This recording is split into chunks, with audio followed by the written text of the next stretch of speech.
Erev Tov, everybody. Welcome to another edition of our Thursday night Parashat HaShavua class.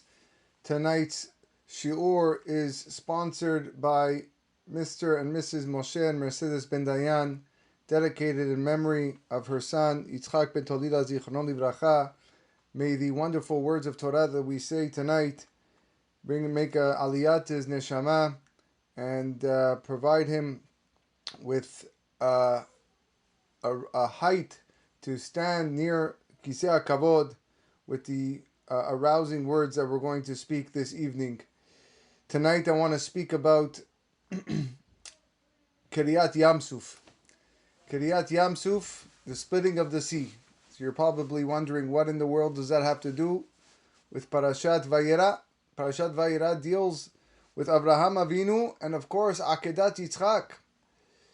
Our Chachamim teach us that in the merit that Avraham Avinu, in the Akedat Yitzhak, binding his son, Israel were granted the spectacular miracle of Keriat Yamsuf, that God split the sea for the Jewish people when they left Mitzrayim. Where do they get this from? How do they learn this? It's an interesting statement, but it begs for understanding.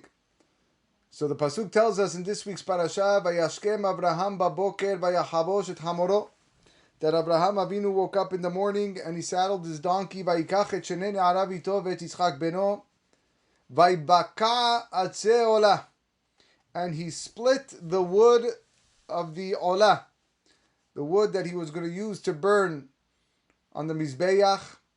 Vayakom vayelech el hamakom asher amalo Elohim, and then he stood up and went to the place where God told him to go.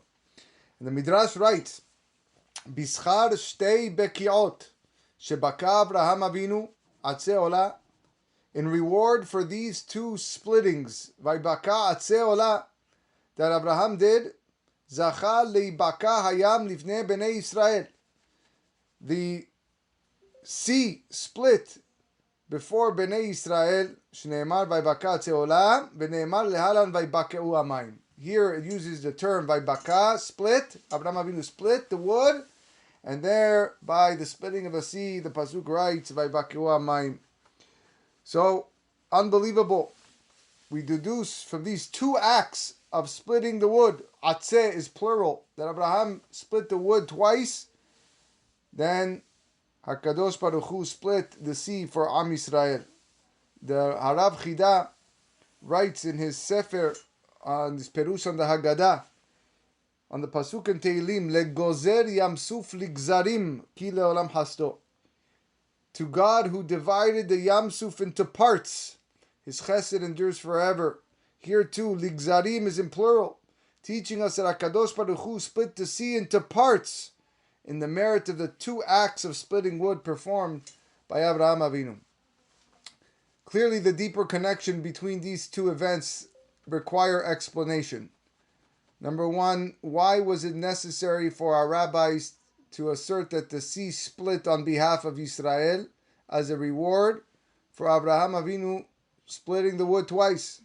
Seemingly, the sea should have split for Israel even as a reward for a single splitting of wood. Avraham Avinu just had to split it once, and then the sea would have split, if that's indeed the connection. So why did Avraham Avinu have to do it twice?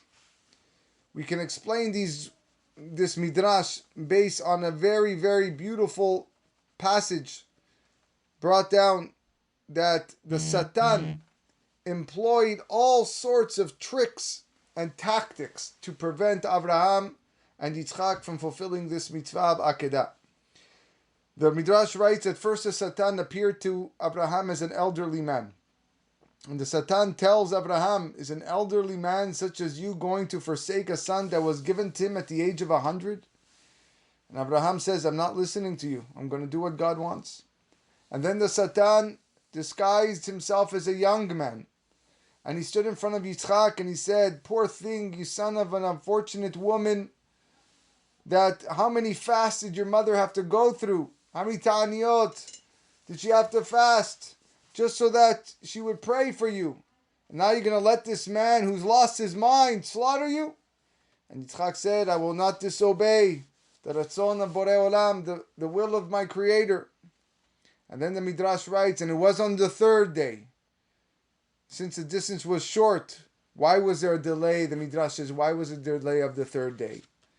And the Midrash writes, it was on that day where the Satan saw that they were not persuaded by his arguments, so the Satan disguised itself into a big river in front of Abraham and Yitzhak. And Abraham immediately went into the water and it reached his thighs. And he said to this lad, Yitzhak and the lad, follow me. And they followed him. And when he reached the middle of the river, the water was up to his neck. And at that moment, the Midrash writes, Avraham Avinu looked up and said, Ribono shel olam, Master of the universe, you're the one who chose me. You appeared to me. And you said that you're going to create a nation through me. And I didn't delay. And you told me now that I'm going to have to slaughter my son. And I didn't delay either. So what is it? If you are causing this, if I and my son are going to drown now in this river, then who's going to represent your name? And HaKadosh Baruch Hu said, on your life I swear that my name will be represented by you. And immediately HaKadosh Baruch Hu rebuked the source of water, and the river dried up, and they stood on dry land. That's the Midrash. What do we see? We see a lot of similarities between the drying up of water for Abraham Avinu and Yitzhak on the way of performing Akedat, and the water turning into dry land when Bnei Israel left Mitzrayim. The Gemara says in Masechet Sotah, Ze omer en ani yored techila bayam, veze omer en ani yored techila bayam. One tribe said, I'm not going down first. The other tribe said, I'm not going to go into the sea first. Everybody was scared.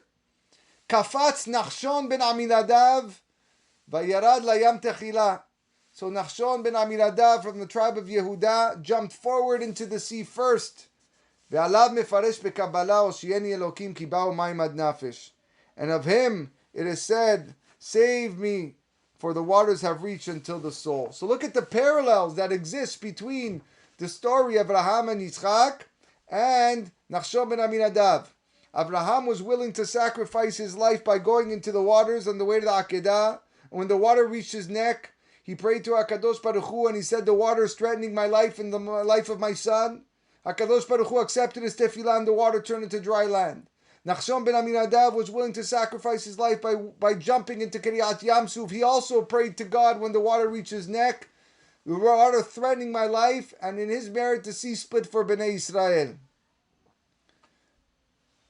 So we see connections, we see parallels. But let's go deeper.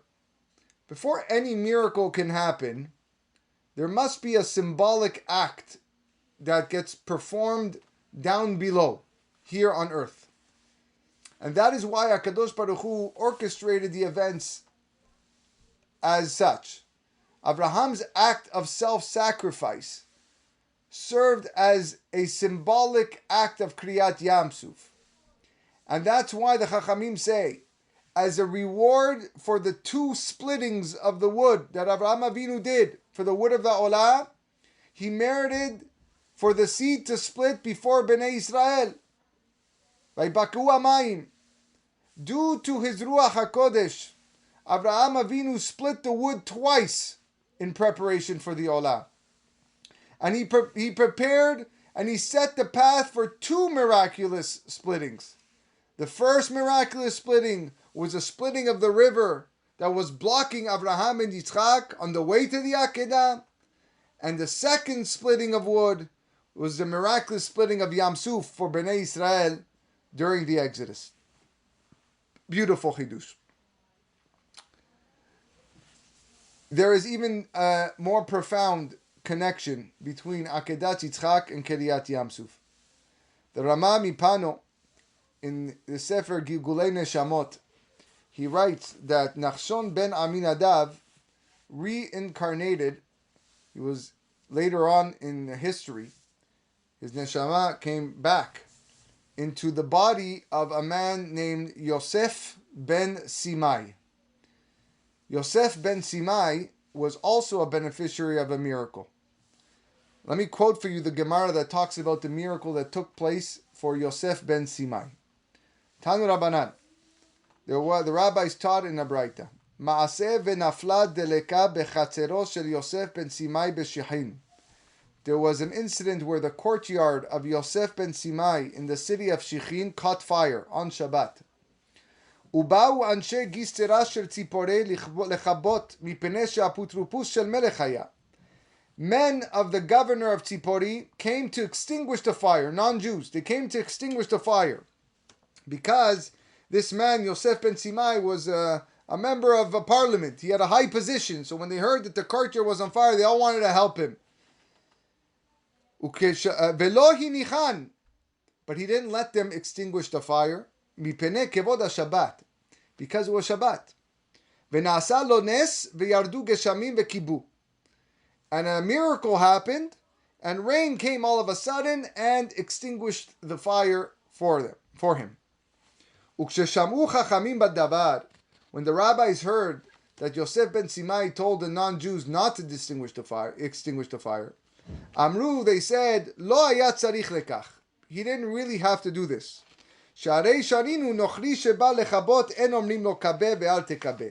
If a non-Jew comes to extinguish something, don't tell him extinguish or not to extinguish. Let him do what he feels is right to do. Regarding this incident, the Ramami Pano writes that Yosef ben Simai was a reincarnation of Nachshon ben Aminadav who required a tikkun, required a rectification. Nachshon needed to fix something. Being that there's no man on earth that is good and doesn't sin, and therefore something had to happen. And I quote the passage of Ramami Pano because it's important to see. Ve'inyan yadua ki Nachshon kidesh shem shamayim ve'nichnas al chotamo benachsho shel yam. We know that Nachshon ben Aminadav sanctified God's name by entering the water up to his neck. Veze Yosef ben Simai haya gilgulo, and Yosef ben Simai was his reincarnation. Yan ki en tzadik pa'at asher yaseh tov velo yecheta. Now that we know that there is no tzaddik in this world who is perfect, everyone sins. Ve'az hikriv atzmo v'kidesh shem shamayim begufo shekafatz letoch haya, and he sacrificed himself by jumping into the water and sanctifying God's name. Ve'hashta ratzah lekadesh shem shamayim b'mamono. Now he wanted to sanctify God's name with his money. Yosef ben Simai, who's really Nachshon in a different body, wanted to sanctify him with his money. He wanted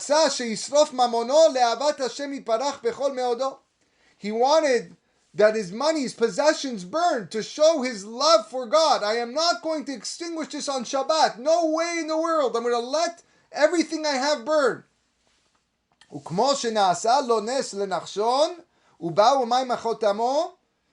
Just like a miracle happened to Nachshon when the water reached his neck, so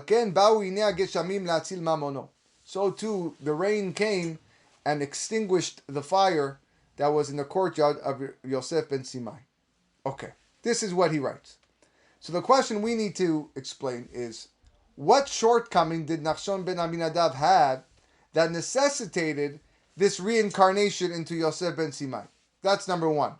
He said that he was missing something, and that's why he had to come back in a new body. Number two, we have to explain why Nachshon ben Aminadav was tested with water, requiring him to jump into the sea. But Yosef ben Simai was tested with fire, which prompted him not to even allow the non-Jews to extinguish the fire, and it was only after the rain fell and extinguished the fire for him. So these are our two things that we will need to figure out. And B'ezrat Hashem, after tonight's Shiur, we're going to walk out of here with a whole new understandings on how the Yetzer Hara works, the evil inclination. We're going to start now. Why did the Satan choose to delay Abraham and Yitzhak and interfere with their performance of the mitzvah of the Akedat by forming itself into a big river in their path? Why couldn't it just put a big palace, mansion, and just block the road? Why form itself into a big river? Elsewhere we find that the Yetzer Hara takes the form of a burning fire. We see that. There's another story on this as a side point in Masechet Kiddushin, a story involving Rav Amram HaChasid. Rav Amram the Chasid, that he was tempted by a woman's beauty, and he planned, chas v'shalom, to act immorally and sin with this woman.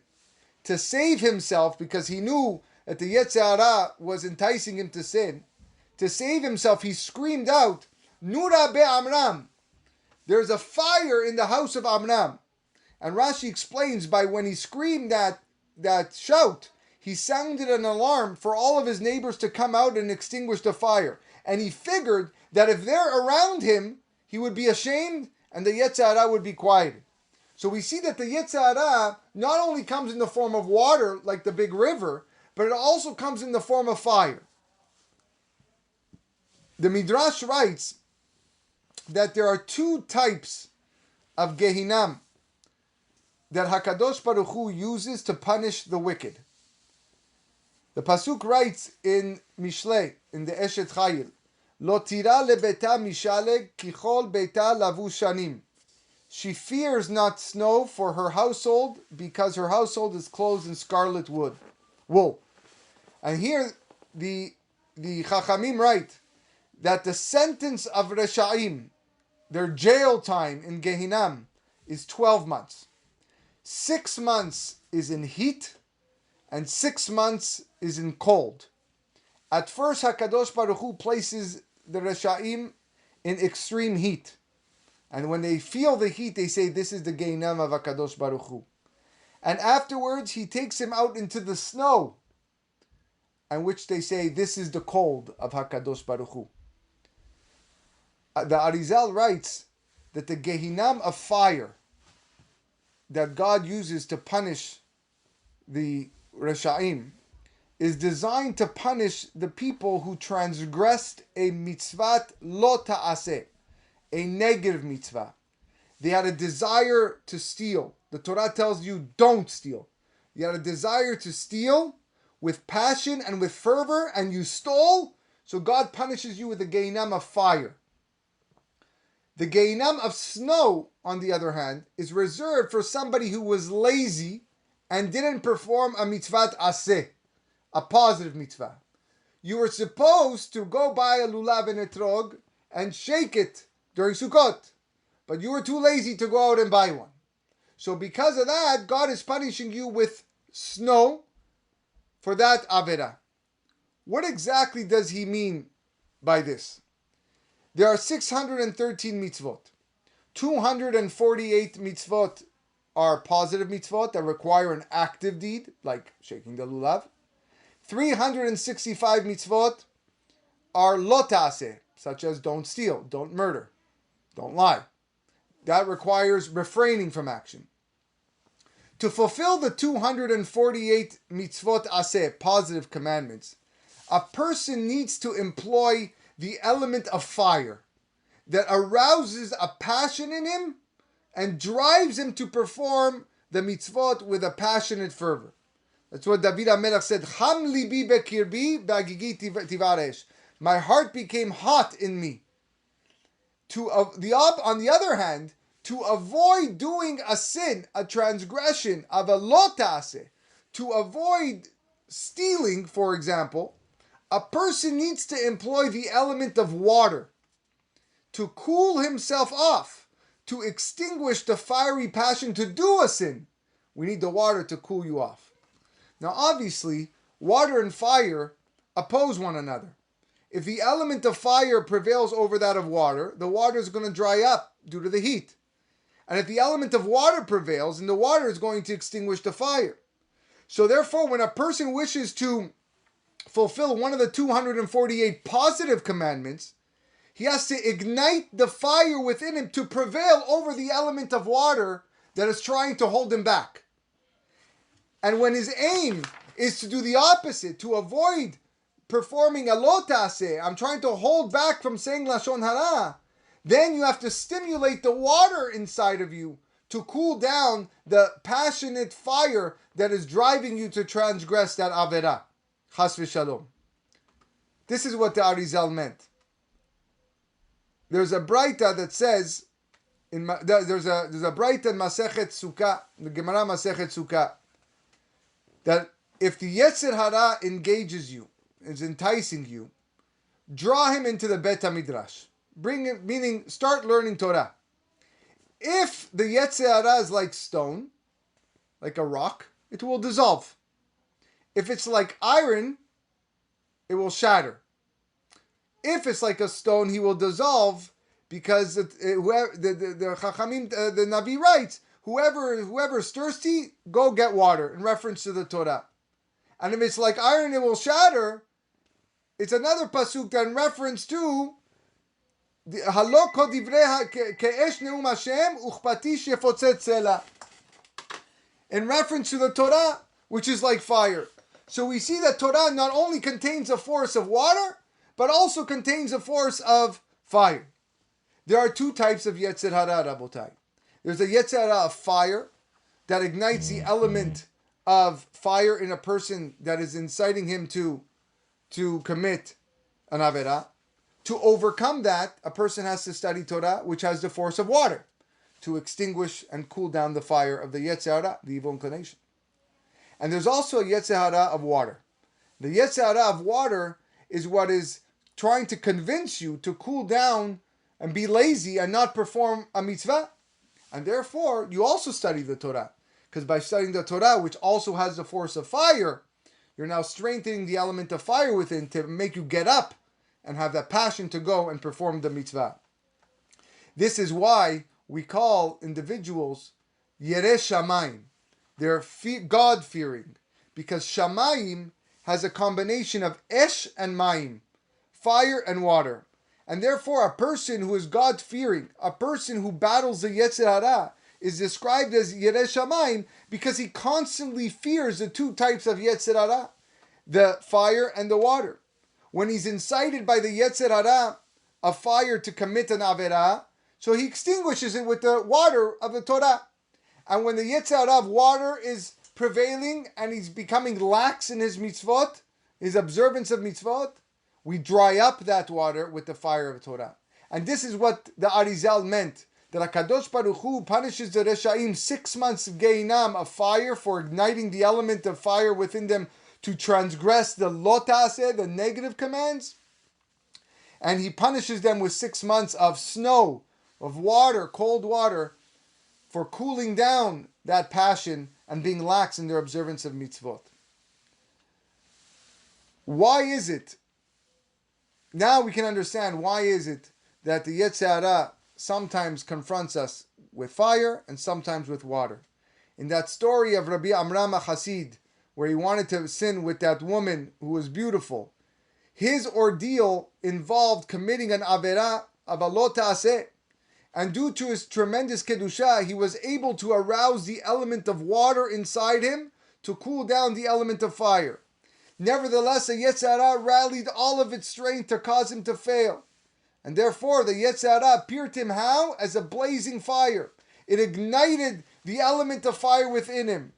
And that's why Rashi said, what did he have to do? He had to alert his neighbors to come together and come extinguish the fire, his own fire, knowing that he would prevail over his Yetzer Hara by being ashamed in front of his neighbors. By calling out to people, he stimulated the element of water inside him to extinguish the fiery influence of the element of fire.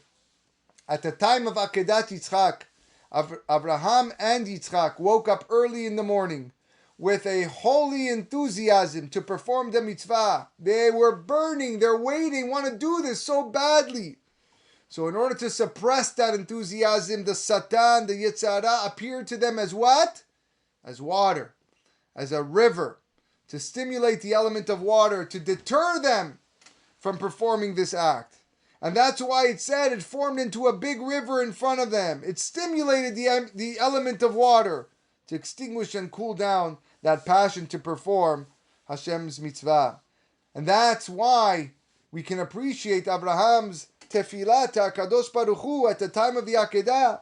He and Yitzhak fought with all their might to fulfill the mitzvah given to them by God. They successfully intensified the element of fire. And now the Satan is coming and wanting to suppress this all of a sudden, because he knew what this would mean, the ramifications for future generations if they were able to succeed. So he rallied up all of its strength in this big, large river. And then they prayed, gotta help us, Hashem. And they were deserving of Hashem's assistance. This is what HaKadosh Baruch Hu accepted his tefillah. Miyad ga'ar HaKadosh Baruch Hu et ha'ma'ayan ve'yavesh et ha'nar ve'amdu be'yabasha. He dried up the river so they could proceed on dry land. This is the midah keneged midah, the measure for measure. Just like Abraham and Yitzhak ignited the element of fire within them to prevail over the big river, the water that was trying to suppress their action, so too HaKadosh Baruch Hu dried up the big river with a fire of Kedusha as well. This also provides us with a clearer understanding of the Midrash. In the merit as a reward for splitting the wood twice, he merited that the sea would split on behalf of Bnei Israel. We learned that Abraham Avinu went to perform the Akedah because Hashem commanded him, and he did this with a fiery enthusiasm. And this prompted the Satan to confront him with water in an effort to arouse the water, to diminish this enthusiasm. Upon realizing the strength of the Satan, Avraham Avinu prayed to HaKadosh Baruch Hu, Ki ba'u mayim ad nafesh, as David HaMelech quoted. The water reached the soul, it's threatening my life. And therefore a miracle was performed. Miyad ga'ar HaKadosh Baruch Hu et ha'ma'ayan. Came the HaKadosh Baruch Hu and dried up the water. He dried up the river. Same thing with Nachshon ben Aminadav. At the time of Keriat Yamsuf, Nachshon ben Aminadav faced an ordeal stemming from the element of water inside of him. It tried to cool down his enthusiasm, to try to that he wanted to jump into the sea. And nevertheless, due to his great love for HaKadosh Baruch Hu, he followed in the footsteps of Abraham, of his great-great-grandfather. He ignited the fire that was inside of him to fulfill Hashem's command, without regard of his own life and his own safety, and there was no life jackets and there was no boats. I'm just going in. Therefore, the element of fire within him prevailed over the element of water that was within him. And he jumped into the sea. And just as the water of the river miraculously dried up for Abraham, so too did HaKadosh Baruch Hu turn the sea into dry land for Nachshon. And now we can understand why Nachshon ben Aminadav reincarnated into Yosef ben Simai, the man whose courtyard was on fire. The goal of religious service is for a man to serve Hashem even with midot, with qualities that are contrary to his nature. And they bring proof to this from the Zohar. The Pasuk states in this week's Perashah, Ve'Elohim nisa et Avraham. God tested Abraham, and everyone asked the question, wasn't this a test for Yitzhak too? He's the one who's going to be killed. He was 37 years old at the time of the Akedah. He had a whole life ahead of him. Why does the Torah only say it was a test for Abraham? And the Zohar answers this based on the fact that we know that Abraham's midah, his quality was chesed. He served Hashem his entire life. Hachnasat orchim, the ordeal of the Akedah, placing his one and only son on top of the Mizbeach and killing him, that required him to do something totally contrary to his nature and midah. It was a formidable test. But for Yitzhak always served Hashem through deen and judgment. The Akedah, although was a test, but not nearly a great test as it was for Abraham. The goal of religious service is for a man to serve Hashem even with midot that are contrary to his nature. So now we look at Nachshon ben Aminadav. His willingness to serve his life, to sacrifice his life, involved the element of fire prevailing over water. But this was not a difficult test for him. He was born with this tendency to prioritize the element of fire over water. He had the strength within him. I'm going to jump into the sea. It's not a big deal. We often see people in this world who place their lives in danger because of the element of fire. They'll do anything. They don't even think twice. They just do it. So therefore, yes, it was a great deed, but he needed a tikkun. He needed himself another test. He required a minor rectification to serve God with a test that conflicted with his natural midah. He had to empower the element of water within him to cool down the element of fire, so that he would not perform an act that was unbefitting to him. And now we understand that Ramami Pano, Nachshon ben Aminadav reincarnated into Yosef ben Simai. Why? Ki en tzaddik ba'aretz asher yaseh tov v'lo yacheta. Because every tzaddik in this world has a shortcoming. Every tzaddik has a personal shortcoming. In the case of Nachshon ben Aminadav, he was not complete because he had not withstood a test that conflicted with his inherent midah, and that was his shortcoming. So in order to give him a tikkun for this shortcoming, HaKadosh Baruch Hu arranged for Nachshon ben Aminadav to reincarnate in Yosef ben Simai. Due to his close relationship with the king, with the government, Yosef ben Simai was a wealthy man. So when a fire broke out in his house, in his palace, his natural tendency should have been to allow the element of fire within him to prevail and to go quickly put out the fire to save his property. But not only did Yosef ben Simai not extinguish the fire himself because it was Shabbat, but he also didn't allow the Goyim who came to help him to extinguish the fire out of respect for Shabbat. And that was empowering the water inside of him to cool down. He empowered the element of water to cool himself down, to refrain from putting out the fire. He was metaken, the one thing that he needed to fix. So whereas Nachshon ben Aminadav involved an active deed, igniting the element of fire within him to prevail over the element of water by jumping into the sea, Yosef ben Simai was the opposite. He had to stimulate the element of water within him to prevail over the element of fire, so that he would refrain from extinguishing the fire that was going to burn down his entire house and all of his belongings. Now we can appreciate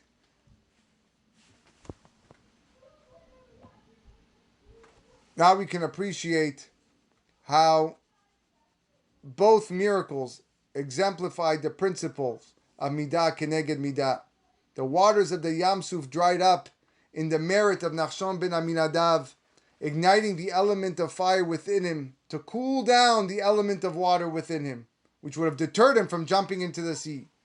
And at the same time, Yosef ben Simai, the Gilgul of Nachshon ben Aminadav, empowered the element of water within him to cool down and extinguish the element of fire within him, so that he would not rush to put out the fire that threatened his home and belongings. In that merit of midah keneged midah, the rain miraculously began to fall, the element of water, and extinguished the fire. And therefore, Nachshon ben Aminadav achieved his complete tikkun by serving God with both opposing midot from the element of fire and the element of water. And that, Rabotai, is the connection between Abraham Avinu, Yitzhak Avinu, Akedat Yitzhak, and the Keriat Yam Suf.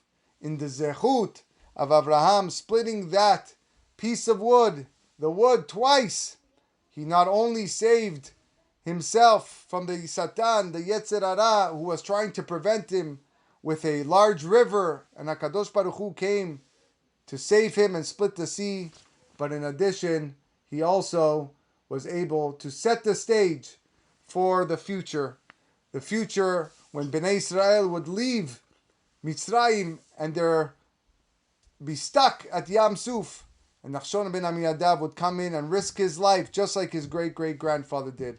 And here HaKadosh Baruch Hu will come and save the day again by bringing the fire and splitting the water, drying up the water so that they could walk on dry land. Wishing everybody a wonderful night. The Finding Holiness podcast has been brought to you by Eli's Fine Foods, serving the greater Toronto area for over 25 years. Eli's has been a staple in the kosher food industry, offering catering and takeout options in various locations across the city. For more information, check out their website at elisfinefoods.com. Don't forget to sponsor an episode or Torah class. Email us at findingholiness@gmail.com or support us directly using the link atop the webpage at findingholiness.buzzsprout.com.